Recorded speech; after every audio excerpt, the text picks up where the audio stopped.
I want my husband to understand that he should not treat other women like how he treats his wife. Hello. Sana ma-post din yung story ko. Just call me Claire, and my husband is Mark. 3 years in marriage pa lang kami. Yung problema ko ay hindi related sa third party or anumang panloloko. It's more of self-frustration dahil may gusto akong ipaintindi sa asawa ko, pero hindi ko talaga alam sa anong paraan ko ipapaintindi sa kanya, kasi every time I try, mali daw ako. Dahil yun na nga ang nakasanayan niyang gawin, at para sa kanya, wala lang daw namang meaning yun. Pero it makes me very uncomfortable to the point na frustrated na ako sa kanya. Ganito kasi yung nangyari. Nung magjowa pa lang kami ng asawa ko, aware na ako na super friendly niya talaga sa mga taong nakapaligid sa kanya at sobrang matulungin. Mababae man yan o lalaki, bata o matanda. Alam niyo yun. Yung parang nung nagpaulan si Lord ng kabaitan, parang sinalo niya yata lahat. Yung hindi fake na friendly at matulungin ha. Hindi umaacting para magpabilib sa ibang tao. Sadyang mabait lang talaga siya.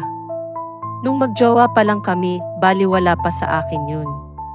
As a matter of fact, proud pa nga ako, kasi yun ang palaging comment ng mga tao tungkol sa kanya. Kesyo ang swerte ko daw kasi likas na mabait yung boyfriend ko.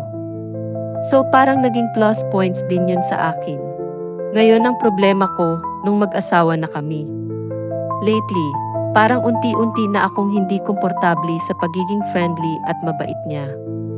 Isipin niyo to ha, pagpupunta kami sa mall, naghahay sa kanya yung mga sales lady at minsan kinakawayan pa siya kahit naka-holding hands pa kami o nakabuntot asawa ko sa akin. Di ko ma-explain, pero parang may aura talaga siya na friendly kahit unang kita mo pa lang sa kanya. At pag nagbabayad na kami sa counter, ang dami niya pang unnecessary jokes in an effort to be funny para mapatawa yung cashier.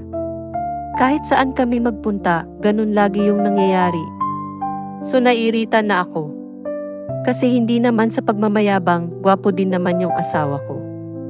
Nakikita ko minsan yung mga babae nagpapakyut sa kanya, nagsisikuhan at nagbubulungan pa, pinapansin pa rin niya. Babae ako, alam kong act of flirting yun ng mga babae.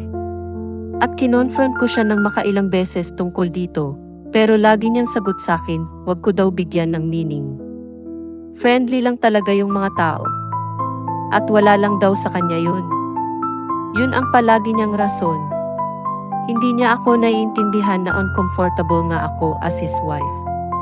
Minsan pumapasok na talaga sa isip ko na baka playboy talaga tong asawa ko. Iniisip ko na din na parang alam at ramdam niya naman na nag-flirt sa kanya yung mga babae, sadyang nag-i-enjoy din talaga siya. Yung parang sinasadya niyang maging insensitive sa akin, kahit alam naman niya. Minsan iniisip ko kung sinasadya niya ba akong pagselosin. Iba-iba na pumapasok sa isip ko na nakakaapekto na din sa pakikitungo ko sa kanya. Minsan nawawalan na ako ng ganang kausapin o pansinin siya. At ayaw ko din namang lumala yung ganitong sitwasyon namin na hindi namin nasosolve. Kasi maganda naman yung relasyon naming mag-asawa, except nga dito sa problemang to. Kasi hindi ko din talaga alam kung ano ang magiging effect nito sa relasyon namin kung magiging long-term to. Ang gusto ko lang naman talaga ay maintindihan niya na uncomfortable ako sa acts niya at sana ma-minimize niya yun. Gusto ko lang na unahin niya sanang intindihin yung nararamdaman ko kaysa magmukhang mabait sa ibang tao, kasi ako naman ang asawa niya. I want him to understand that he should not treat any other girls the way he treats me.